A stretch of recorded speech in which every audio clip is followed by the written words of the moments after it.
2025-এর আজকের এই ঐতিহাসিক সম্মেলনের সম্মানিত সভাপতি, জুলাই বিপ্লবের অন্যতম প্রধান সেনাপতি, ইসলামী ছাত্র শিবিরের বিপ্লবী কেন্দ্রীয় সভাপতি, আমাদের সবার প্রিয় ভাই ছাত্রনেতা জাহিদুল ইসলাম, আজকের এই সম্মেলনের সম্মানিত প্রধান অতিথি, বিশ্ব ইসলামী আন্দোলনের অন্যতম প্রধান, বাংলাদেশের মুক্তিকামী মানুষের প্রিয় নেতা, মানবিক নেতা, আধুনিক বাংলাদেশের রূপকার, আমাদের শ্রদ্ধেয় নেতা, সংগ্রামী জননেতা আমিরে জামাত ডাক্তার শফিকুর রহমান, জাতীয় নেতৃবৃন্দ, সাংবাদিক বন্ধুগণ, বিদেশি মেহমানবৃন্দ, শহীদ পরিবারের সম্মানিত সদস্যবৃন্দ, আহত পঙ্গু ভাইরা, সম্মানিত সংগ্রামী সদস্য ভাইরা,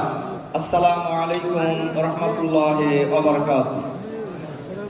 ইসলামী ছাত্র শিবিরের প্রতিষ্ঠাই হয়েছিল এই বাংলাদেশকে সন্ত্রাসমুক্ত, চাঁদাবাদ মুক্ত, দুর্নীতি মুক্ত নেতৃত্বের পরিবর্তন করে একদল আদর্শ, সৎ, দক্ষ, যোগ্য, চরিত্রবান নেতৃত্ব তৈরি করা।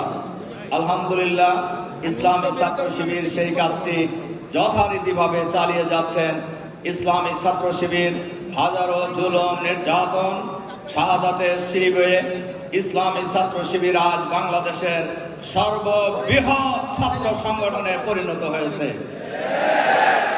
এর প্রমাণ জুলাই বিপ্লবের পর ঢাকা বিশ্ববিদ্যালয়, চট্টগ্রাম বিশ্ববিদ্যালয়, রাজশাহী বিশ্ববিদ্যালয়, জাহাঙ্গীরনগর বিশ্ববিদ্যালয়, বাংলাদেশের পুরনো সর্ববৃহৎ এই 4টি বিশ্ববিদ্যালয় ইসলামী ছাত্র শিবিরের নিরঙ্কুশ বিজয় লাভ। এ দ্বারা বোঝা যায় ইসলামী ছাত্র শিবির ছাত্রদের মাঝে জনপ্রিয় এবং সর্ববৃহৎ ছাত্র সংগঠন। আলহামদুলিল্লাহ, স্বাধীনতা লাভ এবং এর আগেও একসাথে এই 4টি বিশ্ববিদ্যালয়ে কোনো সময় একটি দল বিজয়ী হতে পারেনি। Islami Chhatra Shibir, this is the first time Islami Chhatra শিবির একসাথে এই বড় 4টি বিশ্ববিদ্যালয়ে বিজয় লাভ করেছে। আমি ছাত্র শিবিরকে বলবো, এই বিজয় শুধু এখানেই থামলে হবে না। আমরা বাংলাদেশকে বিজয় করতে চাই, আমরা বাংলাদেশের মানুষকে বিজয় করতে চাই, আমরা বাংলাদেশে আদর্শ, চরিত্রবান নেতৃত্ব তৈরি করার, নেতৃত্ব সাপ্লাই দেওয়ার যে কারখানা হিসাবে আমরা ভূমিকা পালন করছি।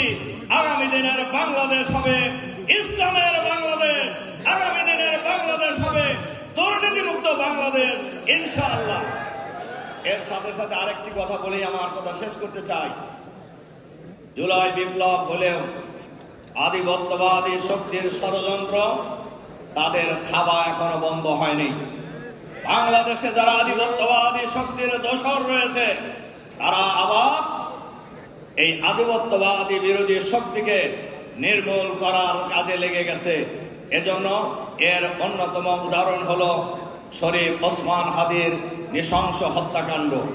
আমরা আজকে জুলাই যোদ্ধা, জুলাই যুদ্ধের সাথীরা এবং যারা সমর্থক, যারা মনে প্রাণে আমরা জুলাই যুদ্ধকে, জুলাই বিপ্লবকে মনে প্রাণে ধারণ করি, দল, মত, জাতি, বর্ণ, ধর্ম নির্বিশেষে ঐক্যবদ্ধ হতে হবে।